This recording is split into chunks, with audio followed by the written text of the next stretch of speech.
છે એ પ્રાર્થનાની કંકોત્રી છે.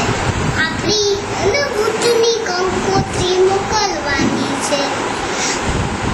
આપણા શાસ્ત્રોમાં પ્રત્યક્ષ દેવોનો ઉલ્લેખ છે, જેમ કે સૂર્ય દેવતા. તો 33 ગૌરવ દેવતામાં જેમાં વાસ છે એ આ ધરતી તેના પ્રત્યક્ષ દેવ એટલે ગાય માતા. ગાય માતા એટલે સમગ્ર કુટુંબને ગોફતી માં. ને એટલે જ આ ગામની મારા દાદાને બહુ જ વાલી. માસીના સ્વરૂપ કહેતા વળી ને જગત નાયક ગાયોને પણ બોલાવતો. તમે એક પણ ગાય વિનાનું કૃષ્ણ ચિત્ર જોયું છે? મેં તો નથી જોયું. ગાય માતાની ગમતીલી રેતલી એટલે કૃષ્ણ ભગવાન. ગોપાલન ગોપાળ્યો હું રિપીટ કેટલા માટે કરું છું કે આ શબ્દ છે આપણે દૂધ કહે છે. આ ગોબાળ્યો એટલે કાનો. આ કાનો ગાય રટ તું ગામમાં વપાસે છે અને ગોબાળોની સાથે મસ્તીથી આવી ગયા છે. સૂરજ મહારાજ પણ આ રસ્તી સૂંઘી રહ્યા છે. આઠમ ભૂલી જાય ઘટના છે ને ત્યારે બંધણ ગુડી જાય. મસ્તીમાં ગાય ઉઠે છોટી ગૈયા.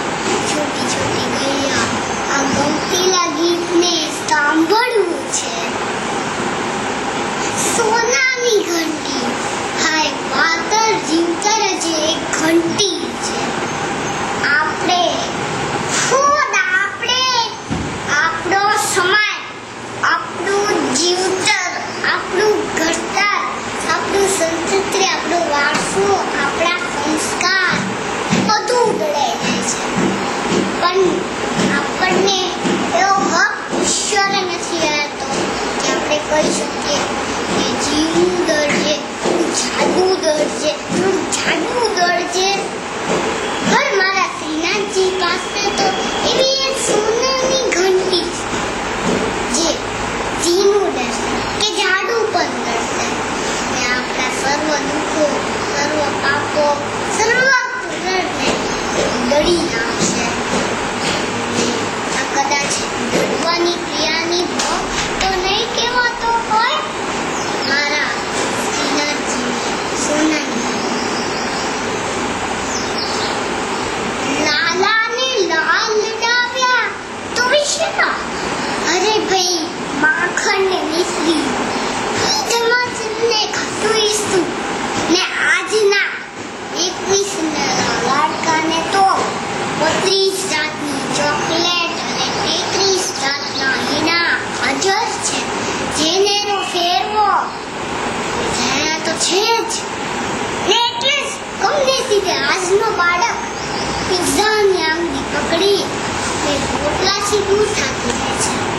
એને બટર ભાવે છે પણ માખણ શબ્દ છે અંગ્રેજી મીડિયમથી દૂર રહ્યું છે. કૃષ્ણની તને ખબર છે પણ કાનુડો એટલે કોણ? માથું ગણવાડે છે. જ્યારે આપણો કાનુડો હતો માખણ ને મિશ્રીથી ખુશ, ગોપડુને હેરાન પરેશાન કરી મટકીઓ ફોડી ને માખણ ખાતા લાલાને જોઈ પણ એક લાલો જેવો મારી માવડિયું, મારી બેનો ને એક મિનિટ તો સમજ્યા એક વાર ઘરનું માખણ મારા લાલાને ચખાડો. થોડી મહેનત પડશે પણ એ બાળકમાં કાનાના દર્શન તમને ન થાય તો કહેજો ને એટલે જ તમે પણ ગાય શકશો ને ગાયું છો. એ કાનાને માખણ ભાવે રે, કાનાને મિશ્રી ભાવે રે. શ્રીનાથજીના દર્શન કરવા ભક્તો દોરી આવે રે.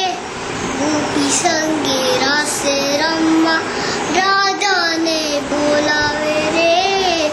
ગોપી સંગે રાસે રમવા